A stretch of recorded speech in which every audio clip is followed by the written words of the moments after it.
This is my 1972 Roadrunner that I call the Resto Rescue because it's a pretty nice car, but it was completely falling apart.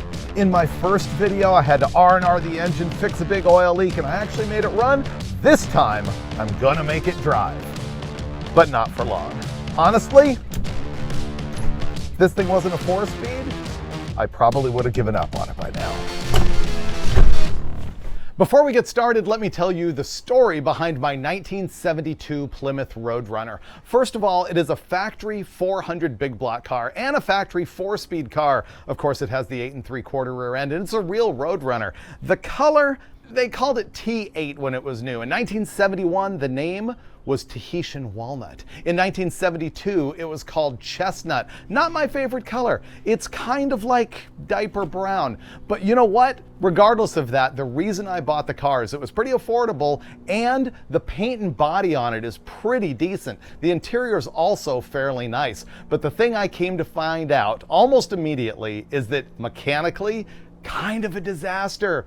It has a 440 in it now. It's a mid-70s Smogger engine, and it leaked oil worse than anything I had seen. It had a vibration like you were inside a paint shaker. The clutch linkage was falling apart. The exhaust was falling off the thing. And in my last episode on the car, I pulled the 440 out of it, fixed most of those problems, gave it an old spray can rebuild, cleaned up the engine compartment, stabbed it back in the car. That part of the car is now pretty good. But there's more to do.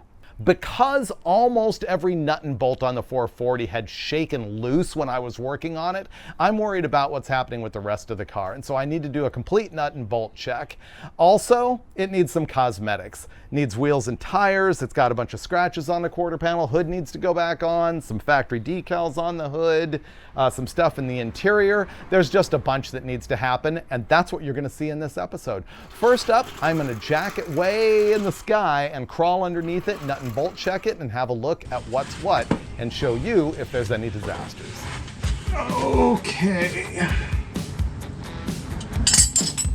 Getting under here, and from working on it when I changed the engine before, I noticed that it's a factory undercoating car. That probably saved it from rust. I don't really like the undercoating just for texture and, I don't know, weight and stuff. Probably makes it quieter though. Also, somebody went through here and painted it all black, maybe with a pressure pot or something, so that's pretty good. One thing I did notice is that the K-member, the control arms, the torsion bars, and the rear axle housing are all powder coated. So that's pretty good. Somebody was really putting some care and effort into this car. Oh, seeing this flywheel reminds me, I told you this thing had a horrible shake when I first got it. Well, the problem that I discovered in the last video on this car was that the balance weights on the flywheel were in the wrong place. And that's what that was. So we got that fixed, but I'm just worried that it's shaking other things apart under here. I mean, the engine was bad. Exhaust manifolds were loose, the spark plugs were loose, valve covers, I mean, you name it, it was loose. It's a Roadrunner, so it has a factory front sway bar, and in 72, they put a factory rear sway bar on them as well. I find that cleaning stuff off is a good way to discover if there's problems. Just makes you touch everything and think about everything. Exhaust is hitting the torsion bar hard right there. The exhaust system's one of the downsides on this car. It's not good. Yeah, hard against the torsion bar. There's grease all over the transmission. It's like the dirtiest thing on the car. Oh, duh. That's because the engine was pouring oil out of the back of it. That is why. This is a Mopar A833 4-speed. I assume it's a 23 spline. It's filthy.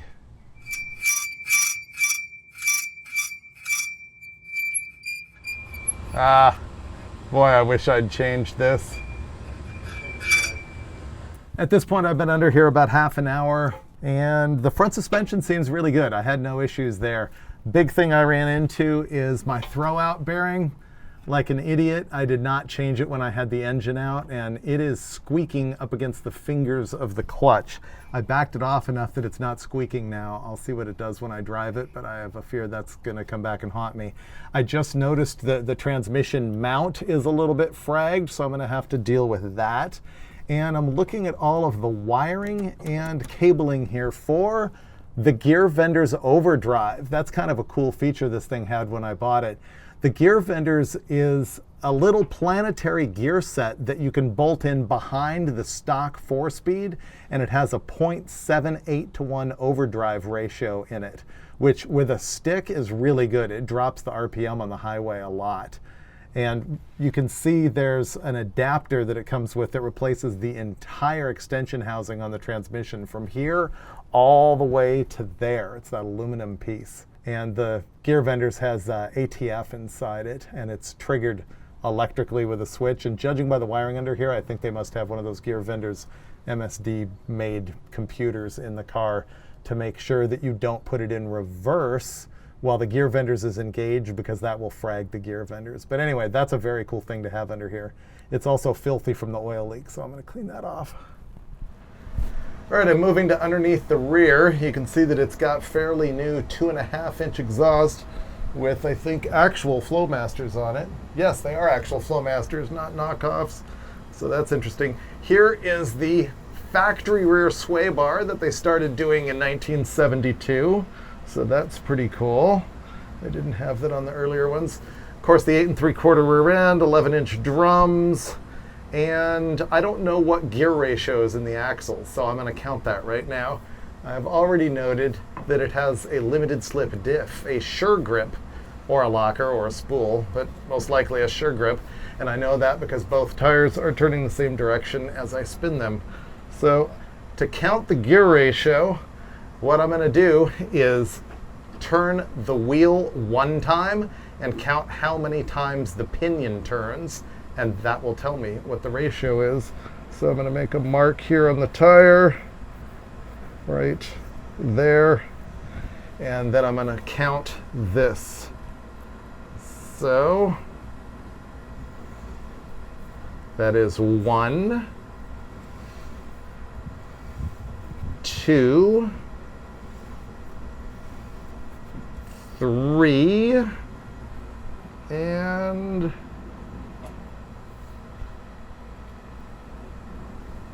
that's 3.5. Okay, it's 355 gears, which is a factory ratio in this. I don't think it was probably original in this car. It might have been. I haven't checked the codes, but 355s. So with that and the gear vendor's overdrive, this thing's going to cruise good on the highway. The last things that I've noticed under the back are, first of all, it has KYB shocks. The really bad part is that the exhaust is completely falling off. Both of the hangers right here are broken, and on this side, there's no hanger back towards the back. All right, I have a lot of wiping to do. You know what? I need to go buy a pressure washer and just fix this. All right, I've had it. I'm sick of wiping off cobwebs, dog hair, leaves, and oil off the underside of this thing. So I went and bought myself a pressure washer. It's an electric pressure washer, which seems stupid to me, and I've never had one. But at least it's not going to tear paint off and stuff like that. So let me get to cleaning.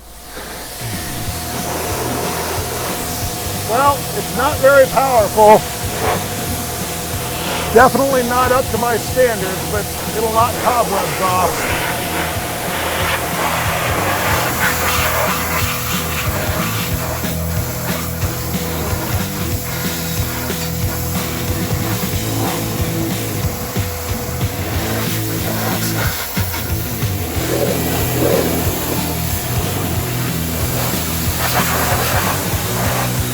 Okay, so much better.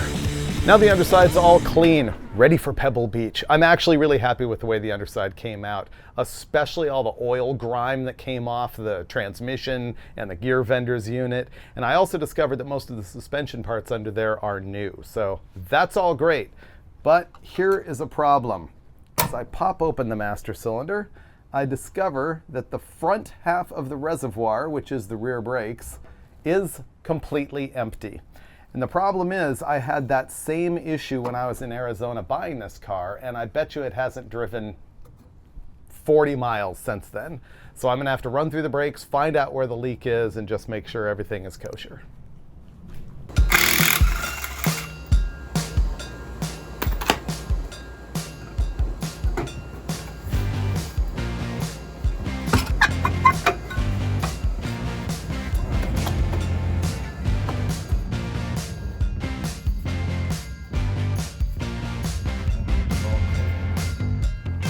All right, my leak is not here. Let me keep going.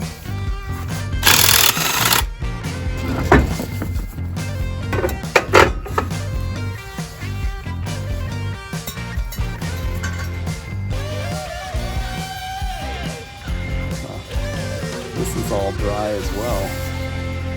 I'm hunting down the reason that the master cylinder is empty in the rear brakes. I've already pulled off the drums and checked everything in there. That all seems new and fine. Under here, the hard lines that go across the rear axle and into the cylinders are good. The rubber line is good, so I'm going to inspect the entire hard line all the way up to the front. It's really strange. I searched the entire brake system with the exception of inside the firewall that I need to do. And I could not find a leak of any kind that would make the front of that master cylinder be empty. So I topped it off and pumped up the brakes, and it seems to work. And all I've got left to do is drive the thing and find out if it just continually goes down, and then sort out if I can find a problem. So my solution is no solution at all.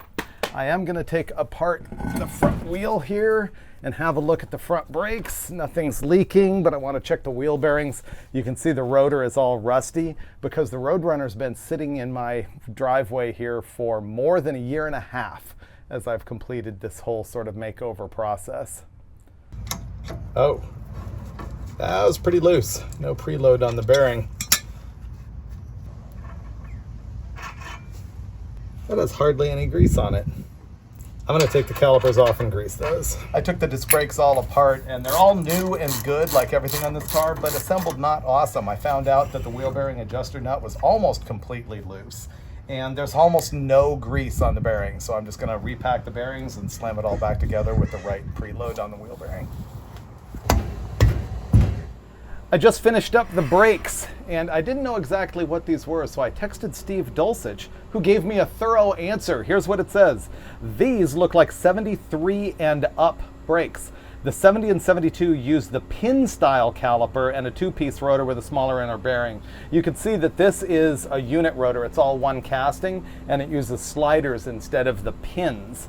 He said all 73 ups had the unicast rotor like this, larger inner wheel bearings. A and E body retained the old spindle height dimension. The B body had a taller spindle. The brake calipers and rotors and pads are easiest to order for a Diplomat or Fifth Avenue, as the earlier car lines had either pin or sliding calipers. Yours are sliding style, typical of kits like Master Power. So there you go, word from the Dulcich. The other thing that I saw while I was under here is a witness mark of black exhaust leakage onto the cast iron manifold.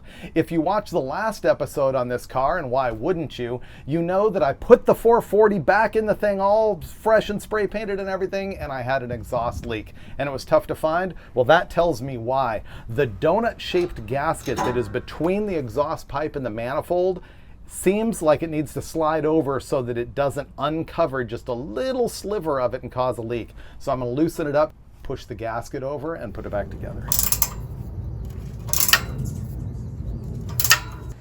Let's find out if I fix the exhaust leak. This is the first time you're going to hear it run in this episode. Yes!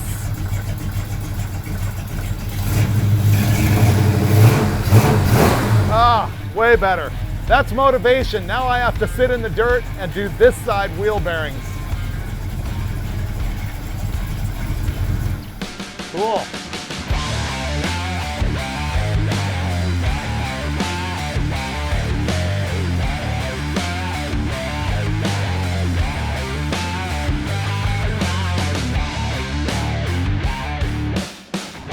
Brakes are done. While I was under here, I thought I should check fluids, and I pulled the plug out of the rear end, and man, was it over full. It gushed fluid everywhere. I couldn't even believe it. You would have to park the car on a side hill and fill it up to make that happen.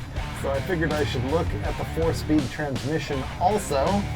And the fill plug was loose. Let's find out if this pukes everywhere. Wow. All right, transmission's way low. Let me pump some fluid into it. Pretty low. And there, it's starting to drip. All right. Took about half a quart. Everything's good underneath the car. There was enough fluid in the gear vender's unit, so now I'm moving under hood. Basically because I'm procrastinating and ignoring the bad throwout bearing, or the squeaky throwout bearing, in hopes that it goes away. I will show you why I am removing this fan. All right, I'm removing this aftermarket flex fan. I just don't trust them not to fly apart when they're old. And the other thing is, in my original episode, I shot some footage that reminded me that this fan is tweaked. It's all wobbly, so that's just off the table. I wanted to put a clutch fan on it the whole time, not even realizing that I could salvage it off a fresh motorhome 440 I have at the back of the garage, freshly plucked. So I'm gonna slam this on there, and it may kill a little horsepower, but I don't care. This is the key to keeping this garbage cool. A good nasty fan and a shroud. And I've got a stock 26-inch radiator that I had boiled out and pressure checked and stuff. All right, that is gonna cool a lot better. Now I'm gonna fix something that I messed up last time, which is the location of the oil fill and the PCV valve. See, what I would really like is for the passenger side rear to have a breather, the passenger side front to have an oil fill, and the driver's side rear to have a PCV valve. But these valve covers that I got off eBay had only one hole per valve cover. And so there's the oil fill back here and a PCV over there. It's way too inconvenient to get oil in here. So what I'm going to do is replace my cool oil fill cap with an oil fill type breather, and then I'm going to switch the valve cover side to side so that the breather is up there and the PCV is going to end up over here.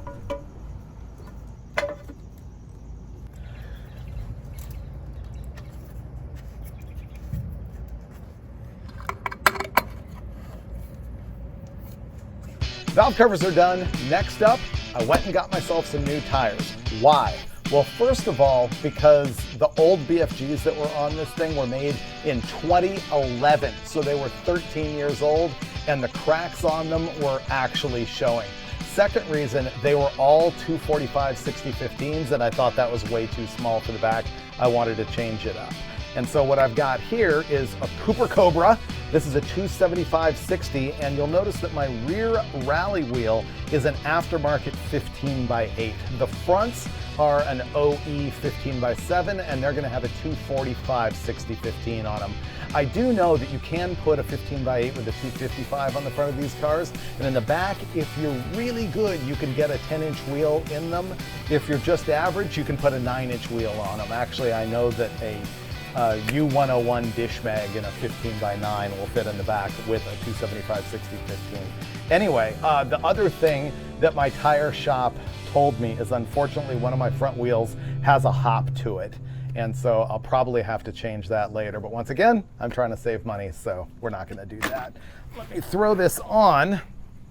You'll also notice this has the 1972 center cap on it, which in my opinion is inferior to the 70 and 71 cap, which is more of a sombrero.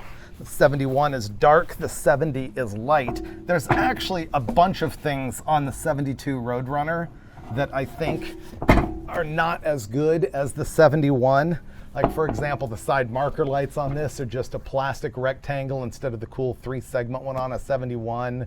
And I don't think the rear bumper and tail lights are as cool. Same with the front grille. I prefer the 71. But you know what? This car was really in such good shape that I couldn't pass it up, despite not loving the 72. I'll get used to it.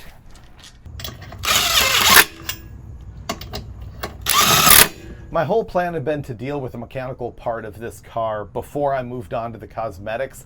There are two major mechanical things that I'm choosing to ignore at this point. One of which is the throwout bearing that screams, and I just hope it gets better. I'm delusional, but that's what I'm hoping for. I want to be able to drive the car first, wear it in a little bit, see what happens, because the bearing itself is not squeaking. It's a whole thing. And also the transmission mount could be better, but I'm not going to touch it until the eventuality comes that I have to deal with a throwout bearing. So the last major mechanical thing is this. The exhaust system on this thing is junk.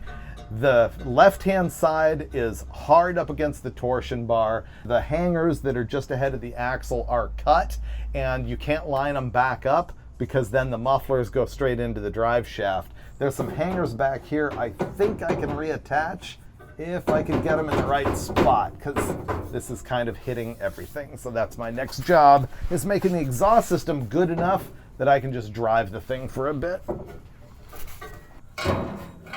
Okay, because I'm ignoring the hangers ahead of the axle, this is going to be way easier than I anticipated. It's still not good, but it's better. That's my motto. Not good, just better. Actually, this car is pretty good. You know, in '71, they had the cool, what I always called turbo tips, but I guess most people call them machine gun tips, the cool exhaust tips. This thing didn't have those. And the problem in my mind with this tip is it's too trumpet shaped and too wide. Doesn't look exactly like the stock tip to me. Okay, let's see. Wow, this is way easier than I thought.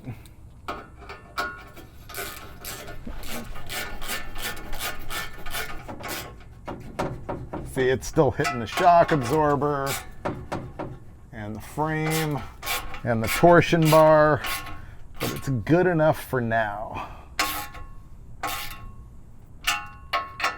Don't get it right, just get it running. Wow, awesome. Oh.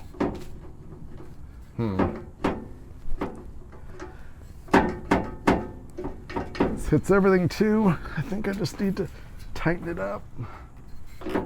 Yeah.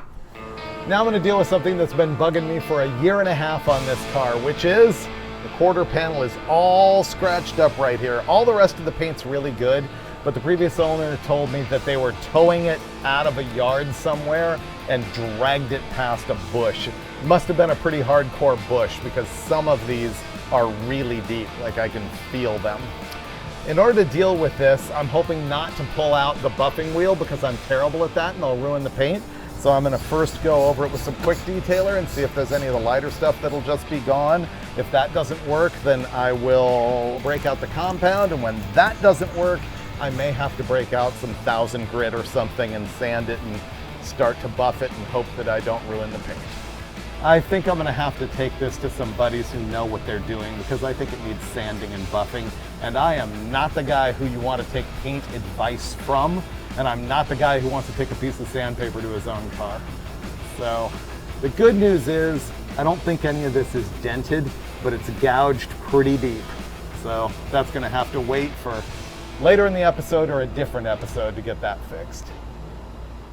The next problem I have cosmetically is that the front bumper doesn't fit well at all. I've got it loose now, so it's worse than it was, but there is a big gap here, so I'm just going to figure out how to adjust it. The trick is going to be figuring out how to do this by myself. I think I'm going to have to jack it up and tighten it. The next thing that I did is messed around with the alignment of the front bumper. When I first got the car, there was a massive gap up at the top and unfortunately a scratch here in the middle. It just fit terrible. And I started messing with it and it turned into kind of a battle and I ended up not filming any of it. If I got the top gap really, really nice, then the gap down here was enormous. So I ended up making a compromise and just splitting the difference and it's okay. However, the other thing I noticed is the end of this fender seems to curve back a little bit, and this one does not. So I don't know, maybe that's a reproduction, or maybe it was body worked or something. I haven't investigated. Anyway, it looks pretty good. I need to get new headlight bezels and paint it all up and do the grille on this. That's a job for another day. Right now I'm going to remove the license plate bracket because it's not cool. Ah, much better.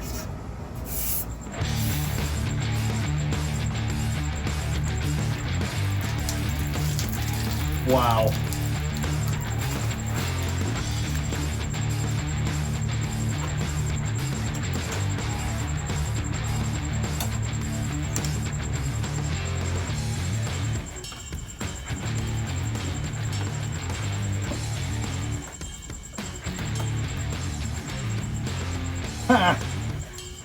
I was trying to figure out why the taillights were dim and partially not working at all, and I pulled the lens off and it was full of water. It just came pouring out of it. I'm not even sure how. It obviously needs a new gasket. Somebody put it together with silicone instead of a gasket. Well, that's going to take the trouble out of troubleshooting. The bulbs here are all rusty, so I'm just going to have to go through and clean all that up. I'm going to put LED bulbs in it too. Weird.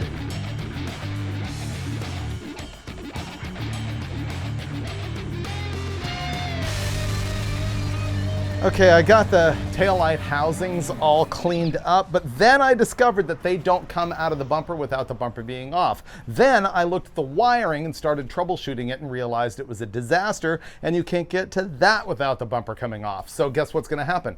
I'm going to take the bumper off. You know, in looking at this, I realize I really like the 1971 Roadrunner better than the 72. And part of the reason is the tail lights, side marker lights.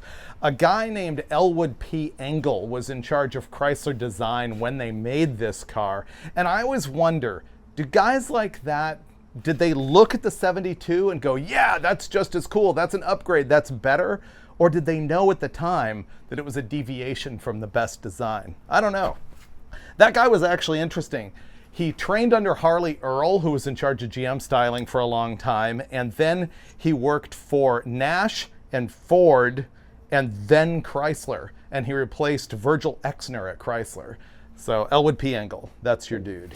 And fortunately, maybe somebody nearby him designed this bumper to come off with just 4 bolts from inside the trunk on each side, so this shouldn't be too bad.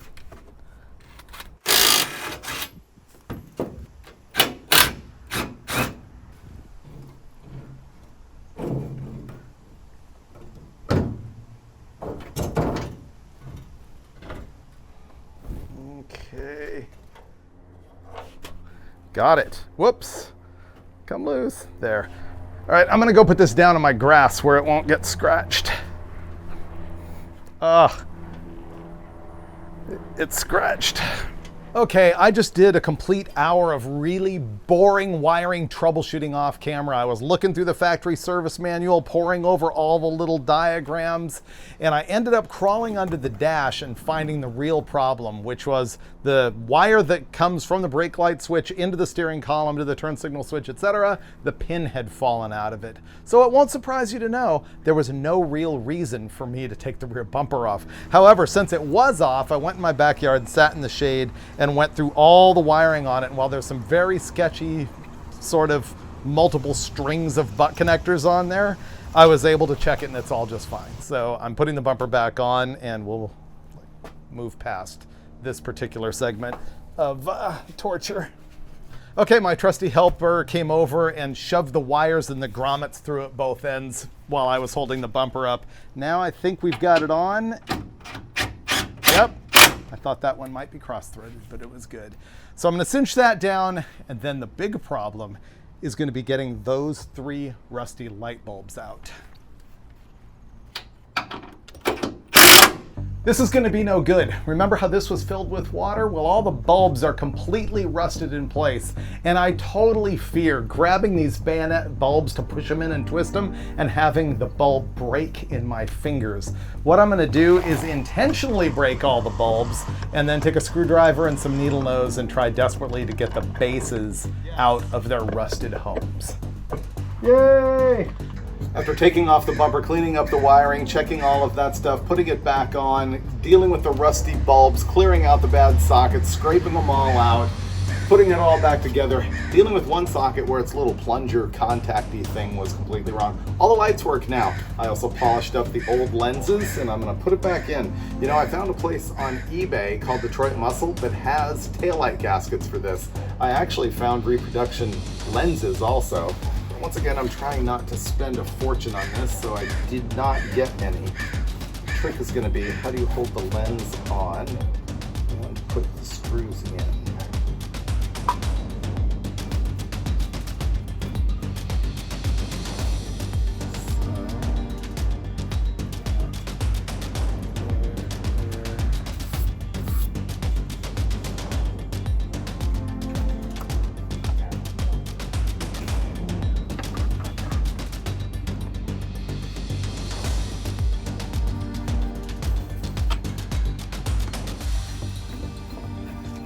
Here's another little cosmetic thing. I was trying to make the engine look kind of as good as I can, but I never touched the air cleaner. And so I'm gonna clean this up and paint it and make it look factory. Let's go.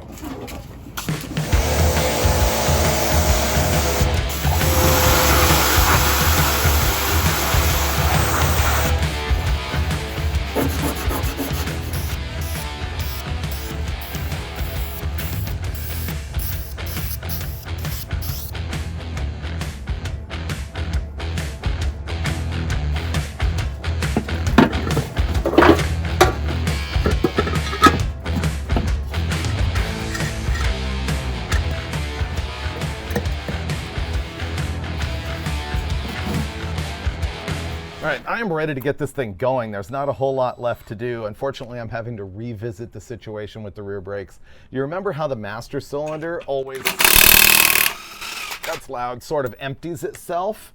I noticed that there is the remnants of a drip mark on the ground right here, and I've washed the vehicle a few times, so the drip is sort of washed away, but I think this might be leaking, so I'm gonna check again.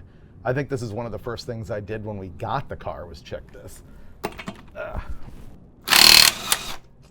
All right, let's see if there's brake fluid dripping down the inside of this tire. Yes, see that? Evidence, right there. We have a brake leak. Now I just have to figure out where it is and fix it. All right, looking at the back, there's nothing dripping down the backing plate. So that means the smoking gun is going to be the wheel cylinder. Yep, you can see right there is fluid. So it's gotta be this wheel cylinder.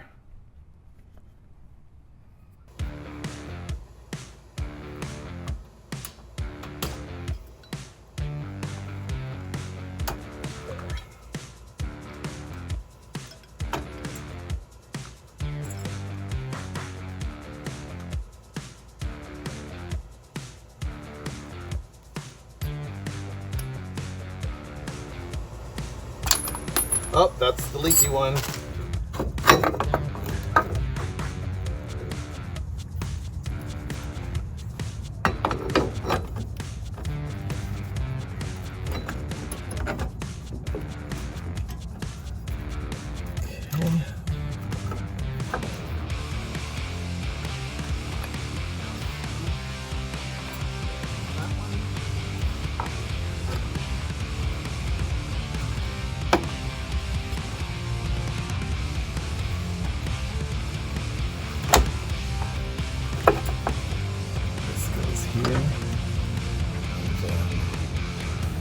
This goes here.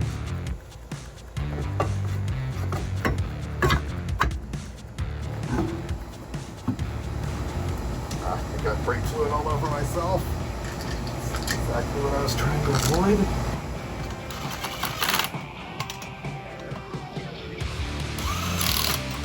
Great.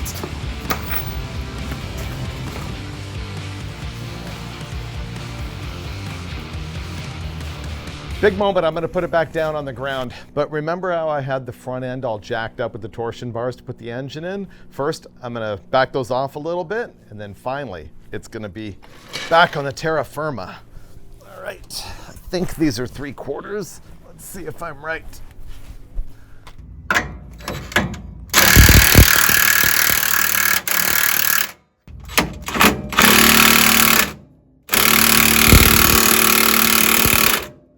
I'm almost certainly going to have to adjust those again, but let's get it on the ground.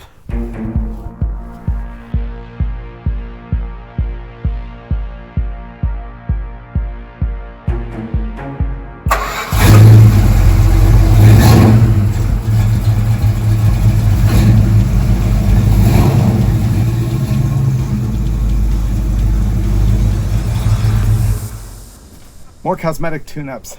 I am just not an aftermarket steering wheel guy. I'm also not a small steering wheel guy.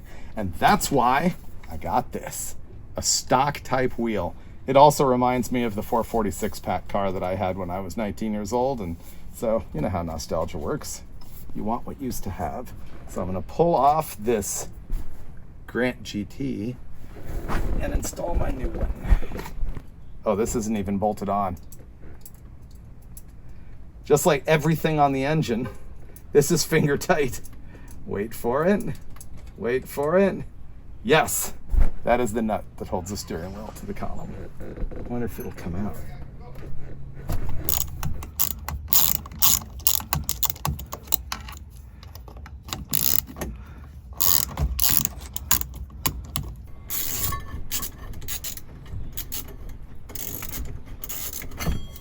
Off.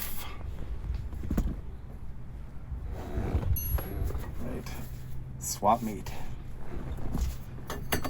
Now I have to get the adapter off, which is going to be an issue because I only have the 2-legged steering wheel puller, and the Chrysler takes a 3-legged steering wheel puller.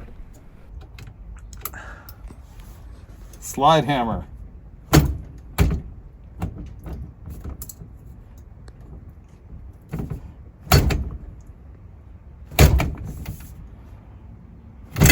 I'm gonna hit myself in the face with this if it goes. There, wow, cool. Stoked on that. Great.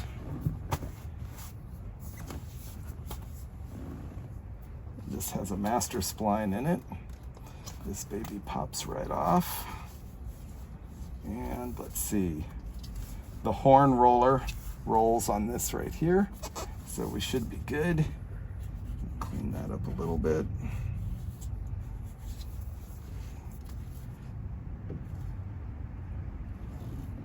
Mopar wheel has a master spline, so you don't have to worry about whether it's straight or not.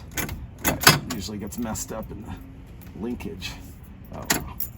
This is going to be great. I'm going to be so much happier. I need to put this on. I might even tighten it.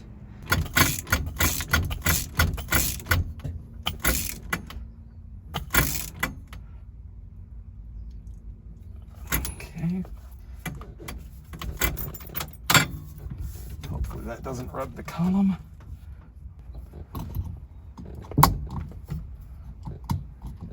This I've been procrastinating on for a long time, working on the grille. I don't like fiddly body work like this.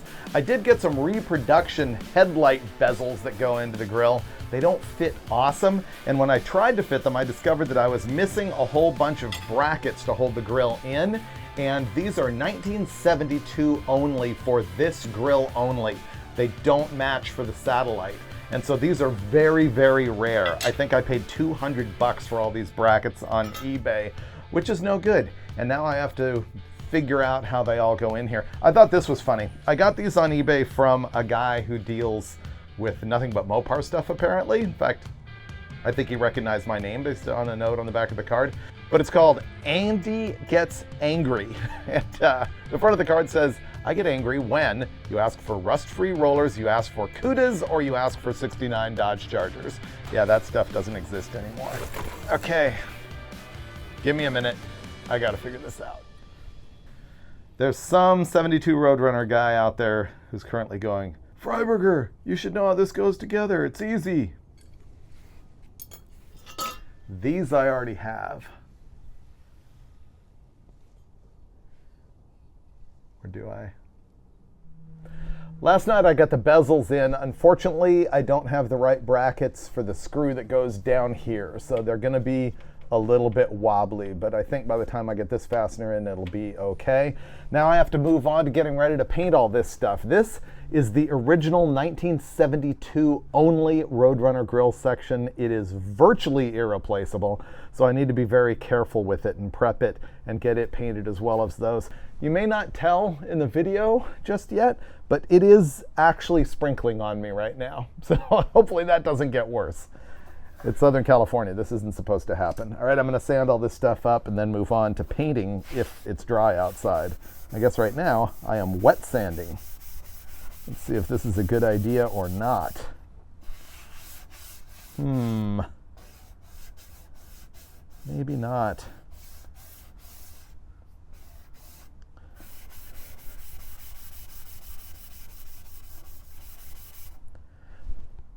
Maybe I'll do this inside.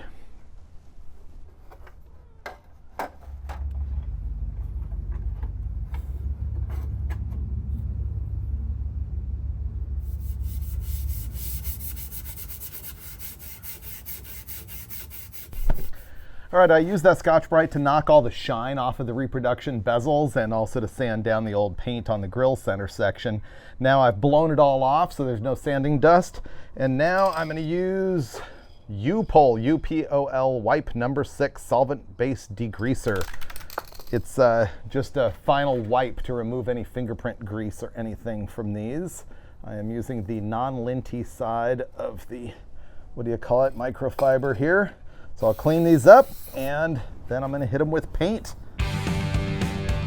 Don't get a Husky if you don't love dog hair everywhere.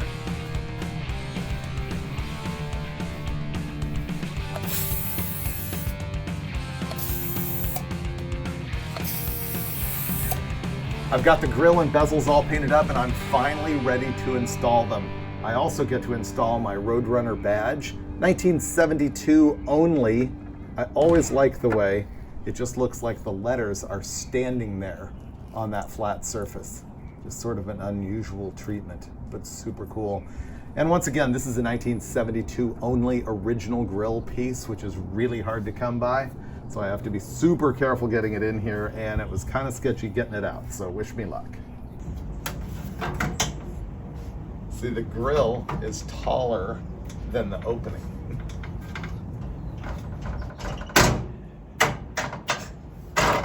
Got it. Woo!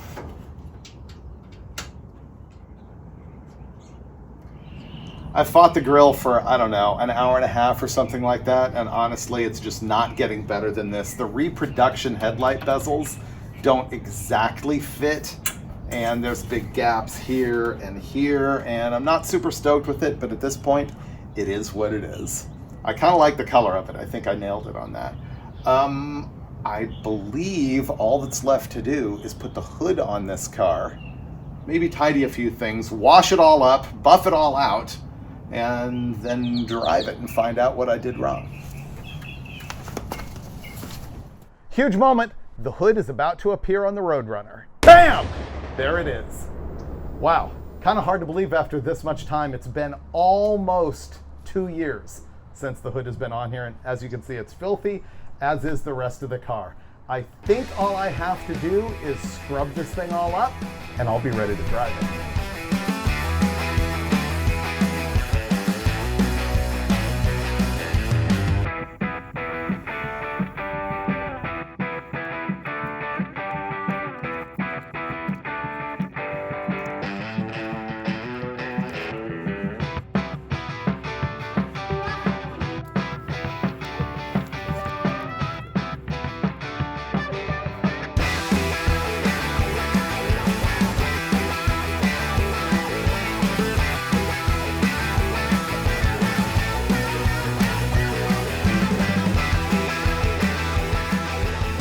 I can't believe it's been a little bit more than 2 years, but I'm finally gonna road test the Roadrunner. So far, so good.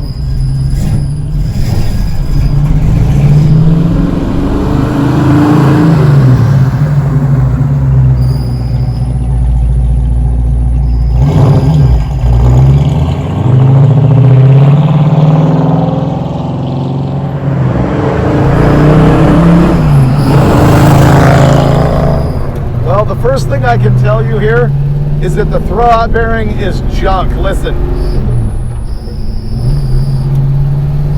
Hear that squeaking? That is 100% my fault. Because remember when I was changing the clutch actually in the prior episode, and I noticed that the fingers on the clutch were completely wasted? Should have been my first clue. But by the time I got around months later to putting my new clutch in and installing the engine in the car, I had forgotten that the throwout bearing was garbage and I should have changed it regardless. And so now that's going to cost me having to pull the entire transmission out, or at least back, in order to fix the throwout bearing. Super annoying.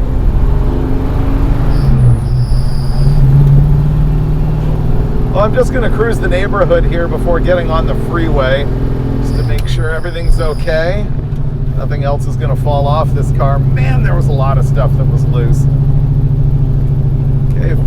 Another thing I'm noticing looking at my ancient Stewart Warner gauges, which by the way are the only ones that work in the car, other than the factory tach and ammeter, is that this thing's now running at 190 to 200 degrees, which is hotter than I would like it to be, considering that I went through the radiator and I've got that killer clutch fan. And also the oil pressure is really high. Right now it's got the gauge pegged at 80 PSI. Now part of that is because big block Mopars tend to just have a lot of oil pressure. I've seen it all the time. And the other reason is I poured in that 2050 weight oil, and this thing probably wants 1030. Once it really warms up on the highway, we'll see if the oil pressure drops a little bit as the oil gets hot. Well, here's another thing. I haven't even left surface streets, and I'm not sure if it's an exhaust leak or a lifter tick. I'm leaning to exhaust leak. Can you hear it on the video?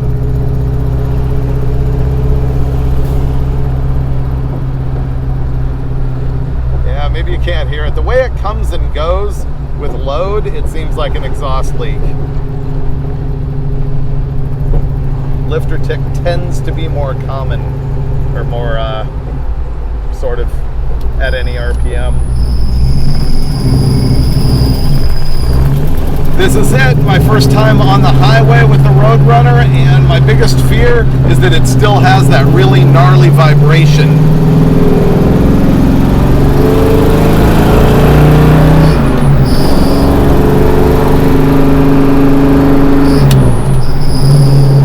And I'm not going to find out yet because there's a lot of LA traffic.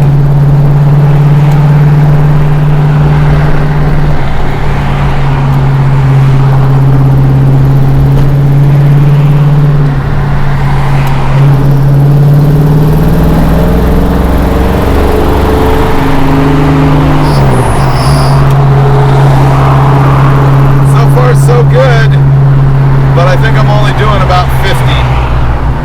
Now 45. I've been on the highway for a little while. The temperature's staying the same and the oil pressure remains pegged at 80. It's a lot.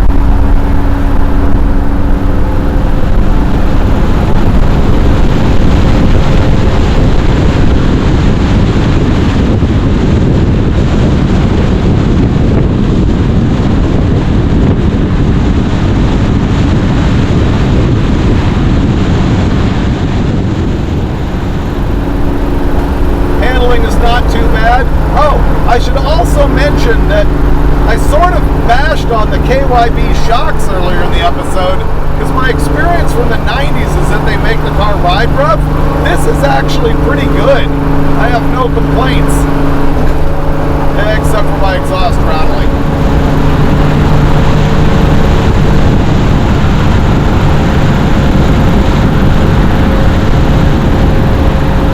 Let's open this thing up. Oh, it's blowing smoke now. Wow, that's bad. A lot of oil smoke out the back, just like it was when I first got the car.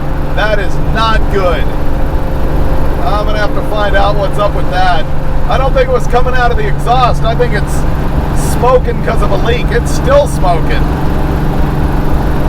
Wow. I'm gonna hit the overdrive. Ready? gear fenders on.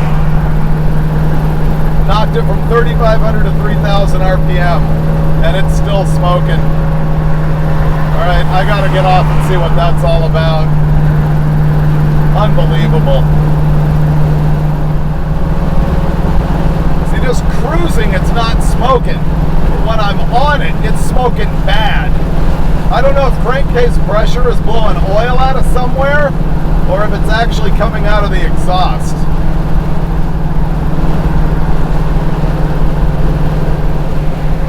Okay, I'm gonna turn off the overdrive. This can be pretty violent with a manual transmission. What I find is you have to drive into it a little bit, don't coast. So just soft acceleration and there. It's a little violent, but the other thing is with a manual transmission, the gear fenders tends to knock down more RPM than it does with an automatic because the torque converter's slipped on a non-lockup automatic. Here's fun news. All of that smoke that I saw on the highway, it is in fact oil dumping out of the back of the oil pan area. Now, it's not as bad as it was when I first got the car, when it was literally running in a stream outside the car, but it's leaking pretty bad. It's really depressing right now after wrenching on this thing for so long. I've made so many gaffes on this thing mechanically, from working on it like, let's say, 10 weekends over 2 years and forgetting what I was doing. And in this case, I think I misdiagnosed. I thought that the leak had to be the oil pan because the oil pan was literally falling off. The bolts were finger tight, if even that good. Some of them were literally falling out, so I thought it's got to be the oil pan. At this point, I'm thinking it's got to be the rear main seal. You know, the big block Mopar's got those vertical seals on the side of the seal retainer thing, and they always leak. I just should have dealt with that while I had the engine out of the car, and I didn't. So I think what I'm going to do now is go home and try and fix it, because by the way, I tried to cinch the oil pan at the side of the road, and my toolkit didn't have the right tools because my toolkit was parted out a little bit for another road trip that I went on. So I'm going to drive home, crawl under it, see if it happens to just be a cinch on the oil pan gasket. It's not, and then decide what to do. Super annoyed.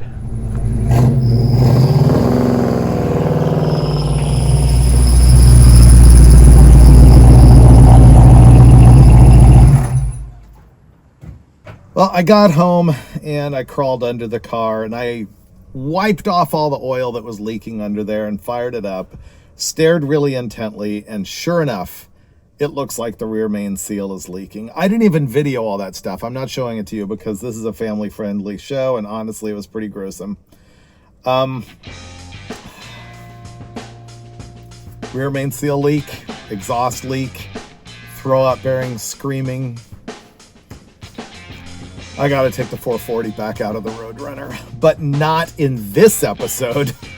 I don't think it's gonna take me 2 years again, but it's probably gonna take, I don't know, a couple months. But I'm gonna pull a hood, jerk the 440, and fix all that stuff. Because after all, this is the Resto Rescue, not the Resto leave it at the side of the road and pretend it never happened, which is honestly what I'd really like to do right now. Do me a favor, share my videos with everybody that you can. I really need the views and need the help. Buy some merch, and I'll see you next time in a much better mood.